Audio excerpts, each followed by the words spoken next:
yang mana pada pasal 9 itu ada 3 ayat. Ayat yang pertama yaitu peserta wajib menyampaikan perubahan data secara lengkap dan benar kepada pemberi kerja selain penyelenggara negara dalam hal terjadi perubahan data peserta dan keluarganya.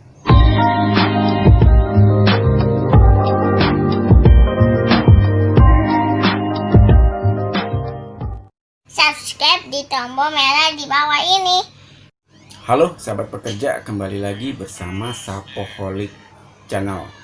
Di video kali ini saya ingin membahas tentang koreksi data ataupun pengkinian data yang harus sahabat pekerja lakukan apabila dirasa hingga saat ini masih ada ketidaksesuaian data, yaitu antara data yang terdaftar di BPJS Ketenagakerjaan dengan data aktual dokumen saat ini. Nah, seperti sahabat pekerja ketahui bahwa untuk pencairan bantuan subsidi upah itu masih banyak yang belum terlaksana alias belum bisa diproses penyalurannya, diakibatkan karena masih adanya data yang bermasalah pada rekening ataupun pada data peserta kepesertaannya itu sendiri. Nah, jadi sahabat pekerja, untuk pengkoreksian data, saran saya lakukan segera melalui BPJS Ketenagakerjaan ataupun melalui HRD tempat sahabat pekerja bekerja. Oke, sahabat pekerja, seperti diketahui juga bahwa untuk melakukan perubahan data ini dapat dilakukan dengan cara mengisi formulir 1A. Nah, formulir 1A ini bisa sahabat pekerja download melalui website BPJS Ketenagakerjaan ataupun bisa minta langsung ke HRD dengan ditandatangani dan distempel pihak HRD atau perusahaan, lalu datangi BPJS Ketenagakerjaan. Walaupun HRD tidak bisa melakukan ataupun HRD tidak merespon permintaan sahabat pekerja bisa langsung datang sendiri ke cabang tempat perusahaan terdaftar. Oke sahabat pekerja, jadi ada ataupun tidak adanya bantuan langsung tunai ini, untuk koreksi data itu tetap harus wajib dilakukan. Kenapa? Karena untuk pembaruan ataupun koreksi data ini dipastikan bahwa pada saat sahabat pekerja melakukan proses pencairan saldo jaminan hari tua sudah tidak ada kendala lagi. Karena idealnya pencairan JHT akan ditolak karena adanya ketidaksesuaian, bisa itu penulisan nama lengkap, bisa itu penulisan tanggal lahir, bisa itu alamat, ataupun nomor induk kependudukannya masih merupakan nomor induk kependudukan KTP yang lama. Jadi saran saya lakukan segera koreksi karena ini merupakan ketentuan yang sudah diatur dalam PP tentang perihal perubahan data. Oke sahabat pekerja, seperti diketahui bahwa untuk koreksi perubahan data ataupun pengkinian data itu diatur dalam ketentuan, yaitu di Peraturan Pemerintah Republik Indonesia Nomor 44 Tahun 2015 tentang penyelenggaraan program jaminan kecelakaan kerja dan jaminan kematian, yang mana pada pasal 9 itu ada 3 ayat.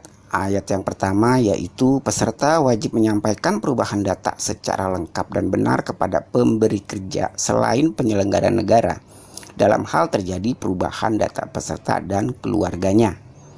Yang kedua, pemberi kerja selain penyelenggara negara setelah menerima perubahan data sebagaimana dimaksud pada ayat 1 wajib menyampaikan perubahan tersebut kepada BPJS Ketenagakerjaan paling lama 7 hari kerja sejak data diterima.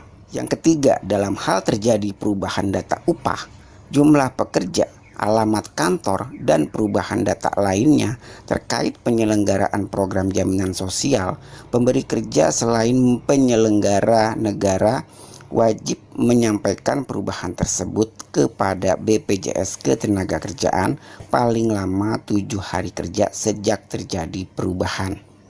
Oke sahabat pekerja, jadi yang belum dapat dilakukan pencairan bantuan subsidi upah hingga saat ini ataupun pada tahap keempat belum bisa dilakukan proses, saran saya coba dicek ke HRD-nya.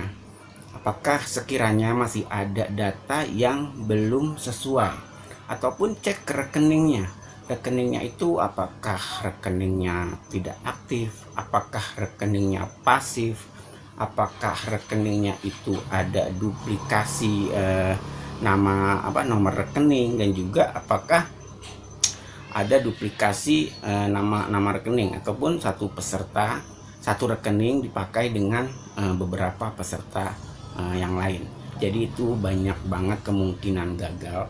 Ya salah satunya mungkin bisa disebabkan oleh nomor rekeningnya bermasalah dan juga data kepesertaannya bermasalah.